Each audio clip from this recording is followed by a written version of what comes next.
بسم اللہ الرحمن الرحیم ومن اعرض عن ذکر اللہ معیشتا دنکا ونحشرهم جميعا عاما آمنت باللہ صدق اللہ المولان العظیم وصدق رسوله النبی الامین المبین المتین المدنی الکریم ونحن على ذلك لمن الشاہدین والشاکرین والذاکرین والحمد للہ رب العالمین ان اللہ وملائکتہ یصلون علی النبی یا ایھا الذین آمنوا صلوا علیہ وسلموا تسلیما اللہم صلی علی سیدنا و مولانا محمد وعلی آل سیدنا و مولانا محمد بارک وسلم صلوا علیہ صلاۃ و سلام علیک یا سیدی یا حبیبی صلی اللہ تعالی علیہ وسلم یا صاحب الجمال و یا سید البشر یا صاحب الجمال و یا سید البشر من وجهك المنیر لقد نور القمر لا يمكن الثناء كما كان حقه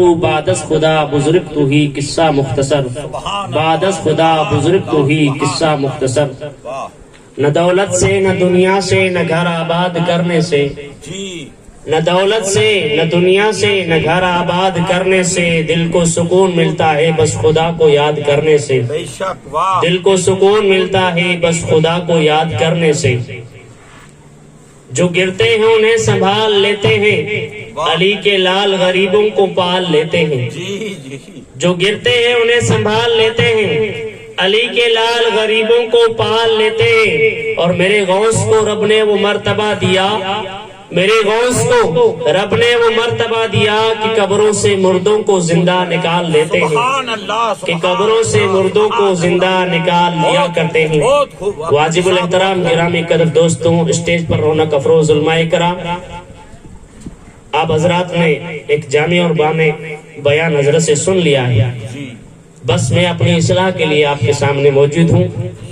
در اکبر و محمود کی چوکھٹ کے اس خاک کو اپنی آنکھوں کا سرما بناتے ہوئے آپ کے سامنے کچھ ہی دیر کے لیے دین کی چند مفید باتیں پہنچانے کی کوشش کروں گا، تھوڑی سی توجہ رکھے گا انشاءاللہ۔ حضرات گرامی، آج کی یہ بابرکت محفل جس کو تعلق ہے حضور سیدنا شیخ عبد القادر جیلانی بغدادی کی ذات سے، اس ذات کے بارے میں کیا کہنا؟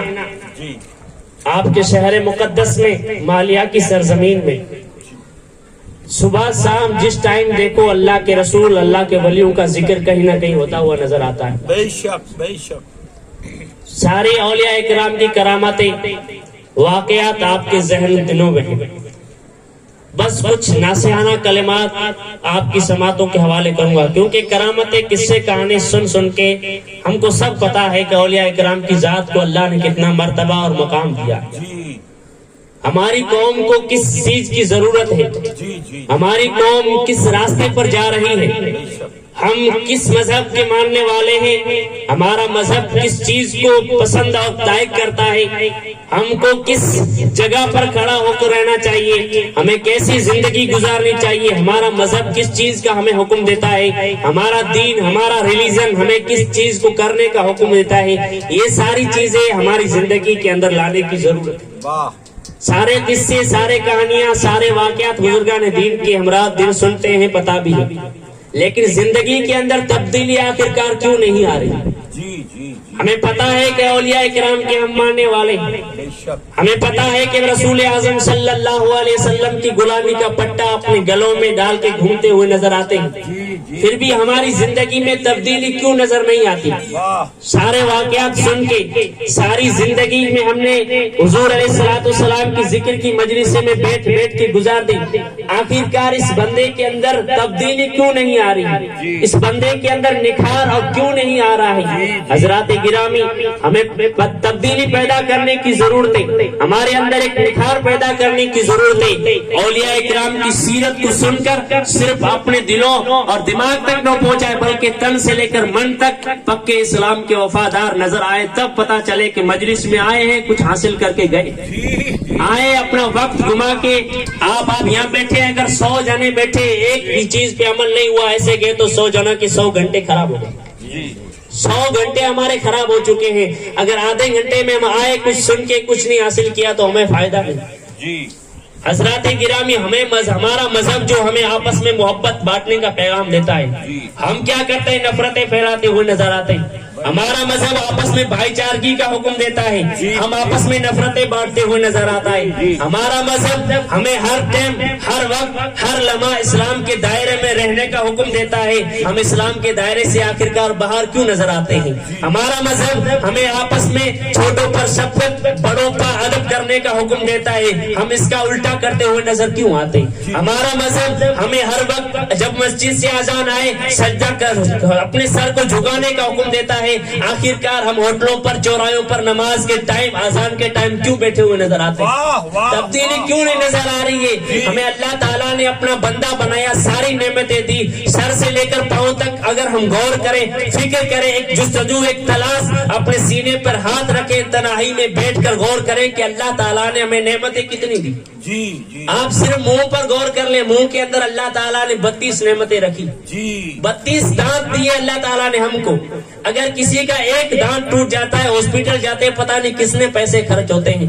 ہم کہتے ہیں ہمیں اللہ نے نعمتیں نہیں دی، صرف تیرے منہ کے اندر اللہ تعالیٰ نے 32 نعمتیں دے دی۔ اتنا کوئی قادر، اتنا کوئی رحم کرنے والا ہوتا ہے؟ 32 نعمتیں تیرے منہ کے اندر دی، ایک دانت ٹوٹ جاتا ہے، اس کو لگوانے کے لیے کسی ہاسپٹل، کسی بڑے شہر میں جاتے ہیں، پتہ نہیں کتنے پیسے خرچ ہوتے ہیں، تب جا کے اچھی کوالٹی کا ایک دانت لگتا ہے۔ اللہ تعالیٰ نے تیرے منہ کے اندر 32 نعمتیں عطا کر دی، پھر بھی تو دین سے دور ہوتا ہوا نظر کیوں آتا ہے؟ پھر بھی تیری راتیں گندی فلمیں اور گانے سنتے ہوئے نظر کیوں آتی ہے؟ پھر بھی تیرے راتیں اذان ہو رہی ہے، بستروں کے اندر کیوں نظر آتی ہے؟ پھر ہم بھی اللہ کے گھروں سے اتنا دور کیوں ہو چکے ہیں؟ پھر بھی ہم دین سے اتنا رشتہ ختم کیوں کر چکے ہیں؟ ہم نے اپنا رشتہ اللہ کی ذات سے کیوں ختم کر دیا ہے؟ ہم نے اپنا یقین کیوں کمزور کر چکا ہے؟ جبکہ ہم اولیاء کرام کے ماننے والے ہیں، ان کے ترانے گانے والے ہیں، رات اور دن ان کی جلسوں میں بیٹھنے والے ہیں، پھر آخرکار ہمارے اندر تبدیلی کیوں نہیں آتی ہے؟ یا تو بیان کرنے والے میں کمی ہے یا سننے والوں میں کمی۔ بے شک بے شک یا بیان کرنے والے میں کمی ہے، وہ خود کو سدھارنا ضرورت ہے، یا ہم سننے والوں میں کمی ہے۔ آخرکار اتنے پروگرام، اتنی ساری دین کے واعظ و نصیحت ہمارے سینوں کے اندر اتارنے کی بات، استاد گرامی علامہ قاتب حسین صاحب اکبری کے سارے اتنے اچھے حدیث و قرآن کی روشنی میں بھرے ہوئے بیان ہم سننے کے بعد ہماری زندگی میں تبدیلی کیوں نہیں؟ بے شک بے شک ہمیں اس بات پر غور کرنا ہے۔ حضور غوث اعظم کی محفل میں بیٹھے ہیں، ان کی ذات کا بھروسہ کریں۔ جب کہیں آگ لگ جاتی تھی آپس میں، کہیں کوئی مصیبت آ جاتی تھی، تو اولیاء اکرام کی تاریخ آپ پڑھے، اپنی کٹیا سے نکل جاتے تھے اور اللہ کی بارگاہ میں توبہ کرتے تھے کہ مولا یہ آگ میری وجہ سے لگی، ایک میری تہجد چھوٹ گئی تھی۔ اولیاء اکرام کی ذات کا مطالعہ کریں آپ، جب کہیں آگ یا مصیبت آ جاتی تھی تو وہ خود روتے تھے، اللہ کی بارگاہ میں دعا کیا کرتے تھے کہ پروردگار عالم شاید میری رات کو تہجد چھوٹ گئی، اس کی وجہ سے آ گئی، میں توبہ کرتا ہوں۔ اولیاء اکرام کی شان تو یہ، اور جس غوث اعظم کی نیاز ہم بنا رہے، اس کی ذات کی، اس کی تاریخ کو آپ پڑھیں، اس کی تعلیم کو آپ پڑھیں۔ غوث اعظم کی ذات وہ غوث اعظم کی جس نے 15 سال ایک پیر پہ کھڑے ہو کر قرآن پاک کو ختم کیا۔ اللہ اکبر، اس ذات کے ہم ماننے والے، اس ذات کے ہم چاہنے والے، آخرکار ہم دین سے دور، اللہ سے اپنا رشتہ کمزور کیوں کر چکے؟ ایک بادشاہ تھا، بادشاہ، اس کے گھر میں ایک نوکرانی کام کیا کرتی تھی۔ اس نوکرانی کا کام صرف کیا تھا؟ اس بادشاہ کا بستر جھاڑ بچھاڑ کر اس کو صحیح طرح سے لگا کے گدے کو صرف باستا، اس پر آرام کرتا تھا اور کچھ نہیں۔ ایک مرتبہ بادشاہ کہیں چلا گیا دورے پر، وہ بیچاری عورت اپنے وقت پر نوکرانی گھر کی آقا کا بستر، بادشاہ کا بستر جھاڑ بچھا کر بیٹھ گئی، تھکی ہوئی تھی، کہا سوچا تھوڑا آرام کر لیتی ہوں، نیند آتی ہے کہ نہیں؟ تھکی ہوئی تھی کام کر کے، بستر بادشاہ کے بستر پر سو گئی، نیند آ گئی۔ اتنے میں وہ ظالم بادشاہ آتا ہے اور دیکھتا ہے کہ ایک نوکرانی جو میرے گھر میں کام کرتی تھی، میرے بستر پر سونے کی اس کی کیا مجال ہے؟ ایک نوکرانی تھی میرے گھر میں کام کیا کرتی تھی، اس کی کوئی حیثیت نہیں، میرے بستر پر سو رہی ہے، اس کی کیا مجال ہے؟ بلایا اپنے خادموں کو، وزیروں کو کہ اس کو لے کے جاؤ، سولی پہ چڑھا دو، اتنے کوڑے مارو کہ جب زخم زیادہ ہو جائے، مر جائے، تب جا کے چھوڑ دینا۔ بادشاہ کا حکم مان کر تمام وزیر آئے، اس کو سولی پہ لٹکایا گیا، کوڑے مارتے گئے، مارتے گئے، مارتے گئے۔ اس عورت کے اندر دو کیفیت، دو حالت پیدا ہو گئی، کبھی وہ عورت ہنستی ہے، کبھی روتی ہے۔ وزیروں نے جب یہ چیزیں دیکھی، خادموں بادشاہ کے جب یہ دو چیزیں دیکھی تو بادشاہ کے پاس گئے کہ بادشاہ عجیب بات ہے، کیسی خادمانی، کیسی نوکرانی تھی، ہم اس کو مارتے ہیں، کبھی وہ ہنستی ہے، کبھی روتی ہے، کوئی پتہ نہیں چلتا۔ بادشاہ کہتے ہیں مجھے لے کے چلو، ہاں بادشاہ جاتے ہیں اس عورت سے، اس نوکرانی سے پوچھتے ہیں تیرے اندر یہ دو کیفیت میرے خادم بتا رہے کیوں نظر آتی، کبھی تو ہنستی ہے کبھی روتی ہے، کوئی پتہ نہیں چلتا.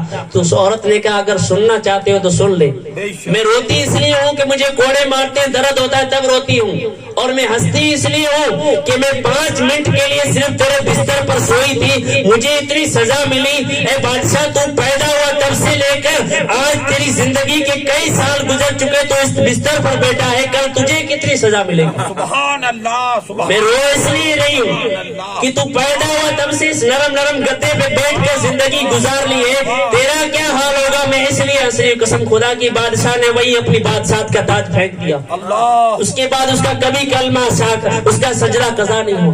وفاداروں نرم نرم گدوں پہ سونے سے خدا نہیں ملتا ہے. بے شک بے شک. سردی کی رات میں ٹھنڈے پانی سے وضو کر کے اگر سجدے میں گر جاؤ تب جا کے خدا ملتا ہے. واہ واہ اکبری شاہ واہ. اللہ اللہ کرنے سے اللہ نہیں ملتا، اللہ والے ملاتے ہیں. اللہ والوں کا وسیلہ ہمارے ساتھ ہے جس کی ہم محفل میں بیٹھے ہیں، یہ ہمیں پاور دیتے ہیں، اپنا فیضان ہمارے دلوں کے اندر چھوڑتے ہیں. لیکن ذرا ہمیں تیاری کرنی پڑتی ہے، ذرا ہمیں مستعد ہونا پڑتا ہے، تب جا کے اللہ کی مدد ہمیں ساتھ دیتی ہے. واہ واہ. ایک بندہ ہے رات دن سوتا پڑا ہے، اللہ کا دیا ہوا رزق کھاتا جا رہا ہے، سویا پڑا ہے، پھر کہتا ہے مجھے اللہ نہیں ملتا، پھر کہتا ہے مجھے یہ چیزیں نہیں ملتی. ہم نے اپنے ماں باپ کی قدر کرنا چھوڑ دیا ہے. ماں باپ بولتے رہتے عمر زیادہ ہو چکی، زیادہ بول رہا ہے، باپ چھوڑو نا، اس کا دماغ سٹک گیا. جی جی. ارے نادان یاد تو کر وہ دن، یہی تو چھوٹا بچہ تھا، اپنے باپ کی انگلیاں پکڑ کے جب بازاروں میں گلیوں میں گھومتا، چڑیا کو دیکھتا، کسی چیز کو دیکھتا، ابا جان یہ کیا ہے، تیرا باپ وہی ہے جو تجھے ہر چیز کا جواب دیتا تھا. آج 2-4 سوال کر دیے تجھے غصہ آ گیا. میں اپنے ماں باپ کی قدر کھو چکی، ہم نے اپنے ماں باپ کے مقام کو کھو چکا ہے، تب یہ دن دیکھنے پڑ رہے ہیں جی جی. کہ ہم کتنے سجدے کتنے محفلیں کر رہے، تبدیلی نہیں آ رہی ہے. بھائی یزید بستامی کی ذات کو آپ جانتے ہی، اللہ تعالیٰ نے سارے مراتب ان کو دے دیے. جی جی جی جی. ایک دن اپنی ماں سے اجازت مانگی اللہ. کہ مجھے اللہ کا قرب حاصل کرنا ہے، اللہ کی بارگاہ کا تقرب حاصل کرنا ہے، مجھے اللہ کا قرب چاہیے. ماں مجھے اجازت دو، میں اللہ کی بارگاہ میں عبادت کر کے اللہ کا قرب حاصل کروں. ماں نے کہا میری تو تمنا یہی ہے کہ اللہ کا تو قریبی بن جائے، جی جی. تو اللہ کا قریبی بن جائے، میری تمنا یہی ہے. ماں سے اجازت لے کے ایک مسلح اٹھاتا، ایک پانی کا لوٹا، ایک تسبیح نکل جاتا ہے جنگلوں میں. 12 سال گزر گئے عبادت کرتے کرتے، 12 سال جنگلوں میں عبادت کرتے رہے بھائی یزید بستامی. عبادت کرنے کے بعد جب ایک دن واپس لوٹے تو کہا بستام کی گلی سے میری ماں کو دیکھتے چلوں. جب واپس گھر کی طرف آئے، رات کا آخری پہر تھا، جب اپنے گھر کے پاس میں گئے، اپنے دروازے کو دیکھا تو کہا میں زندگی میں رہ کر ماں کو کوئی سکھ تو نہیں دیکھا، اب دکھ تو نہ دوں کہ ابھی ماں کی نیند میں خلل ہو جائے گا، ابھی تو نہ اٹھاؤں. تھوڑی دیر انتظار کیا، انتظار کرنے کے بعد جب فجر کا وقت شروع ہوا تو اندر سے پانی نکلنا شروع ہوا، برتن بجنے کی آواز آئی تو دستک دی، اپنے دروازے پر اپنی ماں کے دستک دی. ماں نے اندر سے آواز لگائی کہ بیٹے بھائی یزید بستامی میں پہچان گئی تو میرا بیٹا ہے. مائیں تو انتظار کرا کرتی ہے، مائیں تو ہماری راہیں تکتی ہوئے نظر آتی ہے. ہم ہیں جو ماں باپ سے دور ہو چکے ہیں، ہم ہیں جو اپنے ماں باپ کے نافرمان ہو چکے ہیں، ہم ہیں جو ماں باپ کی ایک بات قبول کرنے کے لیے تیار نہیں. ہمارے ماں باپ، اللہ نے ماں باپ کے دلوں میں اتنی محبت اتنی ممتا رکھی ہے کہ ہماری مائیں ہمارا انتظار کرتی رہتی ہے. بھائی یزید بستامی کو 12 سال ہو گئے، لیکن 12 سال آنے کے بعد دستک دیا تو ماں نے اندر سے آواز دی کہ بھائی یزید بستامی رکو، کھولتی. جب دروازہ کھولا، بھائی یزید بستامی کے چہرے پر اپنی ماں کی نظر پڑی تو کیا دیکھتی، بال بڑھ چکے ہیں، کپڑے پھٹ چکے ہیں، مسلح کے ٹکڑے ٹکڑے ہو گئے، لوٹا بالکل ٹوٹ چکا ہے. جب یہ حالت دیکھی تو دونوں ہاتھ اٹھائے اللہ کی بارگاہ میں. فجر کے وقت ہاتھ اٹھائے ماں نے اللہ کی بارگاہ کے، مولا یہ میرا بیٹا تیری راہ میں عبادت کرتے کرتے 12 سال گزر گئے، تیرا تقرب تیرا قرب حاصل کرنا چاہتا تھا، تو نے ابھی اسی تک قرب نہیں دیا، اپنا قرب قریبی نہیں بنایا. اللہ تعالیٰ نے جب ماں کے یہ جملے سنے اور اللہ کی رحمت جوش میں آ جاتی، اللہ تعالیٰ نے اسی وقت اللہ اپنا قرب عطا کر دیا. بھائی یزید رسالت، علماء اہل سنت، فیضان محمودی، فیضان اکبری. واہ واہ واہ واہ واہ اکبری. ماں نے جب یہ 2 جملے اللہ کی بارگاہ میں کہے، اللہ کی رحمت جوش میں آئی اور بھائی یزید بستامی کو اللہ کا قرب مل گیا. بایزید بستامی نے اللہ کی بارگاہ میں ہاتھ اٹھا کر دعا کی، مولا تو میرے گھر میں موجود ہے، میں تجھے جنگلوں میں ڈھونڈ رہا تھا۔ تو پتا کیا چلا، یہ بات بتانے کا مقصد یہ ہے کہ ہمارے ماں باپ کے قدموں میں جنت رکھی ہے۔ اللہ تعالیٰ نے سب کچھ ہمارے ماں باپ کے قدموں میں رکھا ہے، لیکن ہم کہیں اور گھوم رہے ہیں، ہم کسی اور کی ٹھوکریں کھا رہے ہیں۔ ہمارے مرشدان اعظم بڑے باوقار عالم ہیں، بڑے باوقار فیضان والے ہیں، ہم کہیں اور جا رہے ہیں۔ ہم دین سے آخر دور نظر کیوں آتے؟ بات صرف یہی کرنی ہے اور کوئی نہیں۔ ہم آخرکار دین، ہمارے دل کے اندر یہ سوچ پیدا ہو جائے، ایک یقین، ایک سچائی پیدا ہو جائے کہ اللہ تعالیٰ سب کچھ دیکھ رہا ہے، تو پھر کبھی گناہ نہیں ہو۔ یقین پیدا کرو کہ مولا دیکھ رہا ہے، کل قیامت کے دن ہر لمحہ کا، ہر سیکنڈ کا ہمیں جواب دینا ہے بارگاہ خدا بندی میں۔ ہم آخرکار جھوٹ بولتے ہوئے نظر کیوں آتے؟ ہم آخرکار اللہ کی نافرمانی کرتے ہوئے نظر کیوں آتے ہیں؟ اتنی ساری عبادتیں اللہ تعالیٰ نے نعمتیں تجھے دی، لیکن پھر بھی کوئی بھائی پوچھتا ہے کیا حال ہے تو کہتا ہے برا حال۔ نادان، تجھے اللہ نے 2 آنکھیں دی ہے، 2 پیر دیے چلنے کے لیے، اتنی ساری نعمتیں دینے کے باوجود تو نافرمانی کرتا ہوا نظر کیوں آتا؟ سچائی پیدا کرنے کی ضرورت ہے۔ اپنے آپ کو قرب قیامت، ہم قرب قیامت سے گزر رہے ہیں۔ اللہ کے رسول نے نشانیاں بتائی، کافی حد تک وہ ظاہر ہو چکی۔ قرب قیامت سے گزر رہے ہیں میری قوم کے نوجوانوں، ہمیں اب رونے کی ضرورت ہے، ہنسنا ہمارا ختم ہو چکا۔ ہمیں اللہ کو منانے کی ضرورت ہے، عجز و انکساری کرنے کی ضرورت ہے۔ ہمارے بزرگان دین، اولیاء اکرام، غوث اعظم کی شان کو پڑھے۔ غوث اعظم ایک مرتبہ حتیم کعبہ کے سامنے ایک شخص رو رہا تھا، اتنا درد بھر انداز میں رو رہا تھا کہ پاس میں بیٹھنے والے لوگوں نے، سننے والے لوگوں نے جب اس کی آواز سنی تو اللہ کی بارگاہ میں وہ دعا کرنے لگے کہ مولا اس کی دعا قبول فرما دے۔ جب وہ بندہ چلنے لگا تو لوگوں نے دیکھا اور اس شخص سے پوچھا تم کون ہو؟ تو کہا شیخ عبد القادر جیلانی۔ غوث اعظم اتنے بڑے اللہ کے ولی کامل ہونے کے بعد اللہ کو منانے میں لگے ہوئے، روتے ہوئے نظر آتے ہیں، تو ہم کس کھیت کے پھل ہیں، کس کھیت کی مولی؟ ہم نہیں اللہ کو منانے میں لگے ہوئے۔ اتنی اللہ نے ہمیں مہلت دی ہے، اللہ تعالیٰ نے زندگی گزارنے کا ڈھنگ اور طریقہ دیا ہے، اتنی ساری دولت دینے کے بعد ہم اللہ کو آخرکار کیوں نہیں مناتے؟ ہم ہر چیز ضد کر کے حاصل کرتے ہیں، لیکن اللہ کی بارگاہ میں ضد کریں کہ مولا مجھے توبہ کی توفیق نصیب دے دے، مجھے سجدے کی توفیق نصیب تھی۔ بات ذہن میں رکھے، جب اللہ کسی بندے سے ناراض ہوتا ہے تو سورج کو حکم نہیں دیتا کہ اس کے گھر پہ سایہ مت کرنا، چاند کو یہ حکم نہیں دیتا کہ فلاں کے گھر میں اپنا اجالا مت بکھیرنا، اس کی دولت کو، اس کی عزت کو کم نہیں کرتا۔ جب اللہ کسی بندے سے ناراض ہو جاتا ہے تو سمجھ لو کہ اسے سجدے کی توفیق کو چھین لیتا۔ اللہ اکبر۔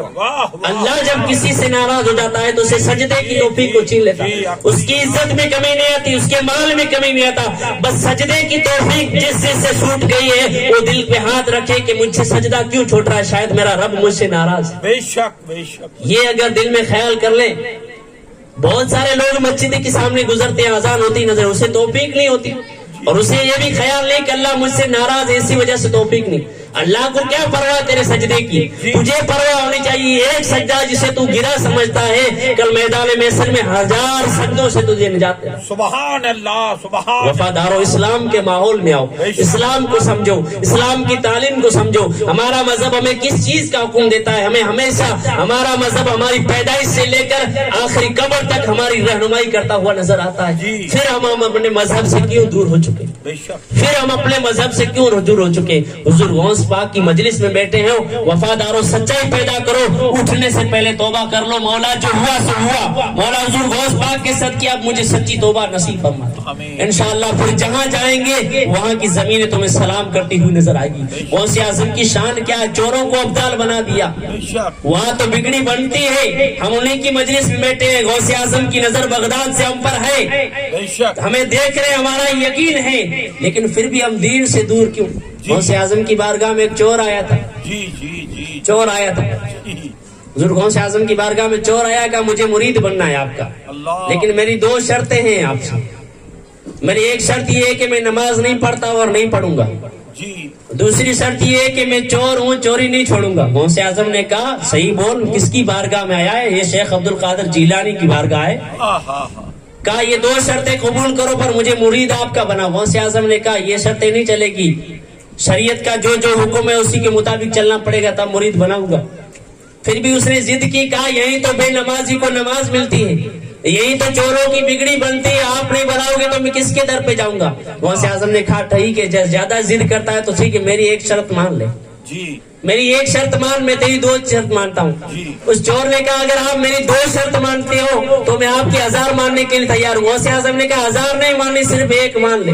جی جی جی کہا کون سی ہے؟ حضور غوث اعظم نے اس چور سے کہا میری ایک شرط یہ ہے کہ جب اذان کا وقت ہو تو اذان دے دینا، اللہ اکبر، جب اذان کا وقت ہو تو اذان دے دینا، میری ایک شرط مان لے، میں تیری 2 شرط ماننے کے لیے تیار ہوں۔ جی جی ہاتھ بڑھایا اور مرید کر لیا حضور غوث پاک نے۔ اب نکل جاتا ہے، گھر میں جاتا ہے، سوچتا ہے، اذان کا ٹائم ہوتا ہے، اذان دیتا ہے۔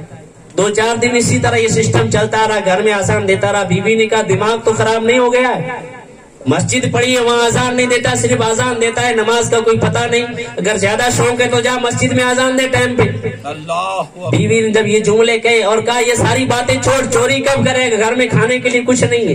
جی جی بیوی کے جب یہ سخت جملے سنے تو کہا میں وہی سوچ رہا ہوں کس ٹائم، کون سا ٹائم نکالوں جس میں میں چوری کروں، جی اور کون سا ٹائم نکالوں جس میں اذان کا وقت نہ ہو۔ سوچتے سوچتے اس نے ایک ٹائم نکالا، 11 بجے کے بعد میں نکلوں گا چوری کرنے کے لیے، 3 بجے سے پہلے آ جاؤں۔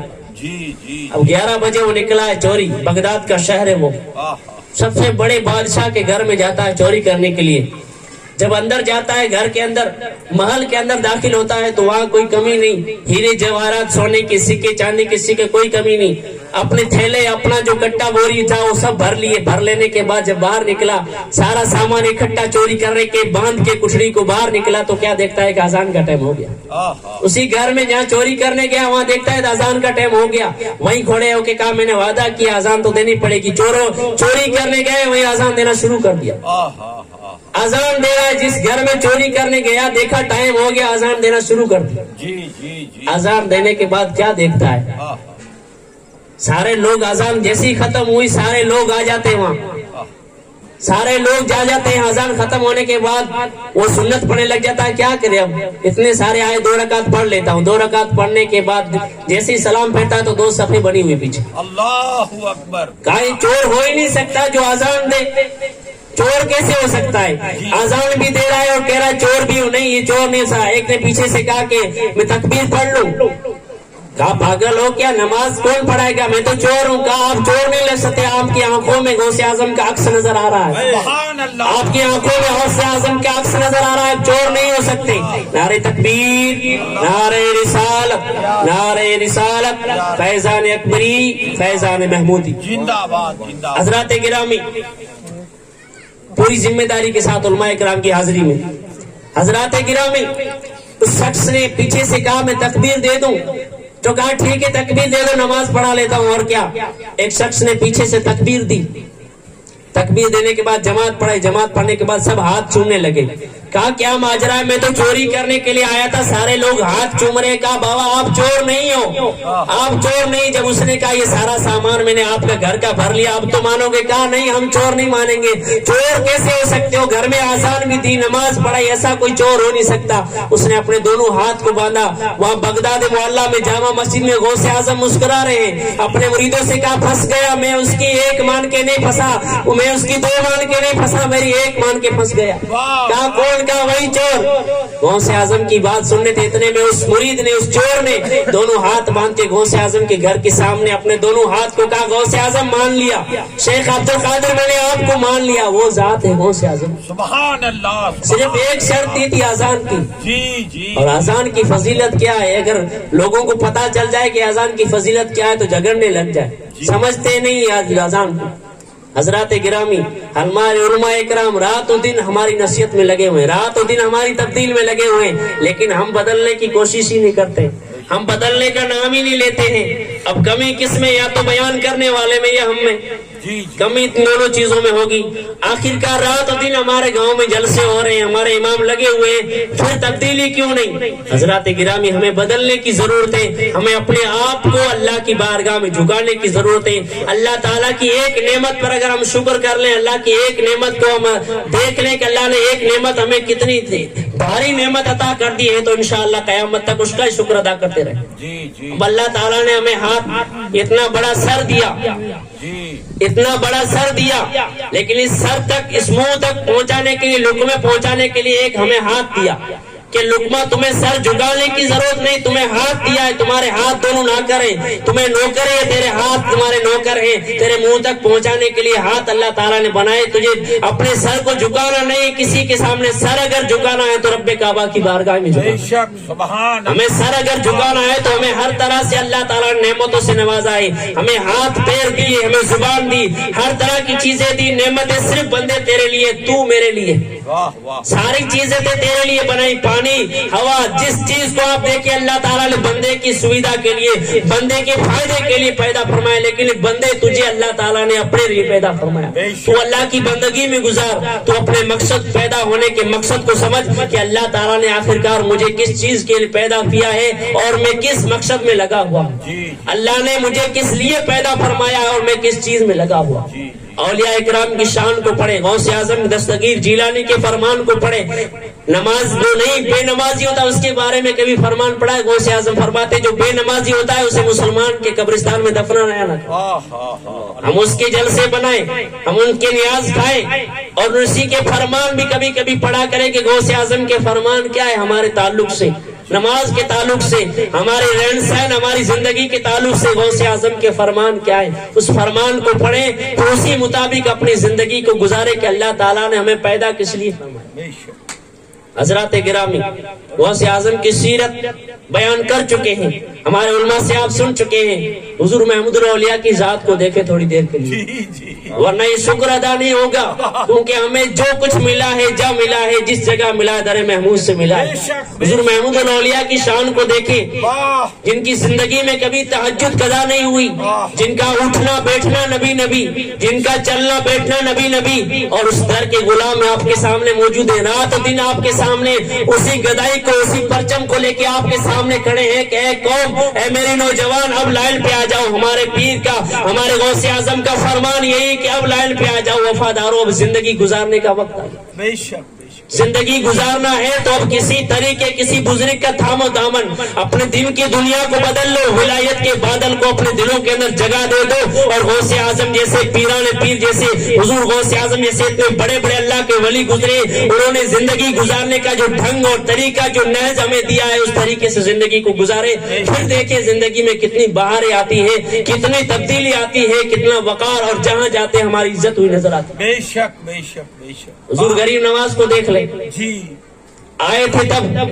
کئی کو لوگ چوہے کی پوجا کر رہے ہیں، کوئی ہوا کی پوجا کر رہا ہے، کوئی دریا کی پوجا کر رہا ہے، طرح طرح کے لوگ پوجا کرتے ہوئے نظر آتے ہیں۔ اب آنے والے شخص کا، انسان کا حال کیا ہوتا ہے دنیا کے اعتبار سے اگر دیکھیں تو کوئی بندہ اگر کسی کے ماحول میں آتا ہے تو اس کے ماحول کو ایکسپٹ کرنا پڑتا ہے، اس کے ماحول کو قبول کرنا پڑتا ہے، جیسا وہ کھاتا ہے اسے کھانا پڑتا ہے، جیسا پہننا پڑتا ہے اسے پہننا پڑتا ہے، جیسا لوگ جس معاشرے جس حال میں رہتے ہیں اسے تو اترنا پڑتا ہے۔ لیکن غریب نواز نے ان لوگوں سے کہا، اجمیر والوں سے، مجھے مدینے کا رنگ ملا ہے، میں تجھے ویسے ہی رنگ میں رنگنے کے لیے آیا ہوں، میں تمہارا کھانا نہیں کھاؤں گا، میں تمہارا لباس نہیں پہنوں گا، میں تمہارے رہن سہن کو نہیں دیکھوں گا، مجھے تو مدینے سے رنگ ملا ہے، میں تو اسے رنگ میں رنگنے کے لیے آیا ہوں۔ سبحان اللہ۔ جب انہوں نے مدینے کا اپنا رنگ نہیں چھوڑا تو وفاداروں، جہاں جاؤ وہاں بدلنے کی کوشش کرو، جس معاشرے میں جس بستی پہ تم جاؤ وہاں اپنے مذہب کے پرچار کرو، اپنے مذہب کی تعلیم کو بتاؤ کہ ہمارا مذہب آپس میں نفرتوں کا حکم نہیں دیتا،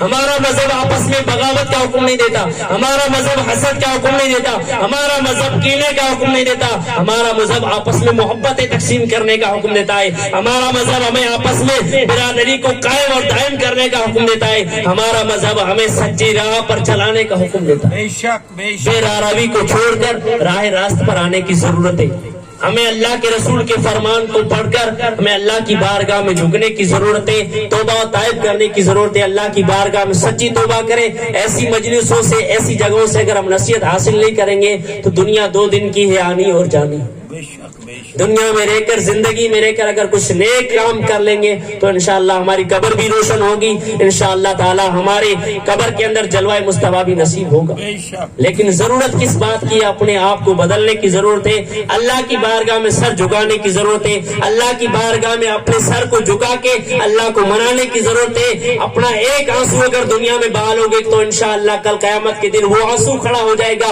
وہ آنکھ کا بھگا ہوا ایک بال کھڑا ہو جائے گا کہ مولا تیرے خوف سے بندہ رویا تھا۔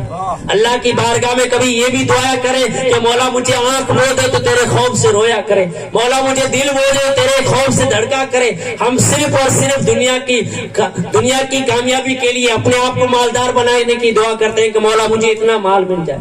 کبھی یہ بھی دعا کرے کہ مولا کریم مجھے وہ آنکھیں دے جو تیرے خوف سے ہمیشہ رویا کرے، مجھے وہ دل دے جو تیرے خوف سے دھڑکا کرے مولا کریم۔ اس طرح کی دعا مانگا کریں۔ اپنی زندگی کے اندر تبدیلی لانے کی ضرورت ہے، اللہ سے کنیکشن جوڑنے کی ضرورت ہے، اپنے آپ کو مسجد کا پابند بنانے کی ضرورت ہے، اپنے آپ کو مسجد سے دل لگانے کی ضرورت ہے۔ ہمارے علماء کرام رات دن آپ سے جو باتیں کرتے ہیں اس پر عمل کرنے کی ضرورت ہے، اپنی زندگی کے اندر تبدیلی لانے کی ضرورت ہے، اس لیے کہ یہ ٹائم قرب قیامت کا ہے۔ اب ہمیں ہنسنا نہیں ہے، اللہ کو منانے کی ضرورت ہے۔ وفاداروں، بس اسی بات پر اپنی گفتگو ختم کرتا ہوں۔ اللہ کی بارگاہ میں دعا ہے کہ اللہ تعالی ہمیں ایک اور نیک بننے کی توفیق عطا فرمائے، اللہ تعالی ہماری حاضری کو قبول عطا فرمائے۔ وما علینا الا البلاغ وآخر الدعوانا ان الحمد للہ رب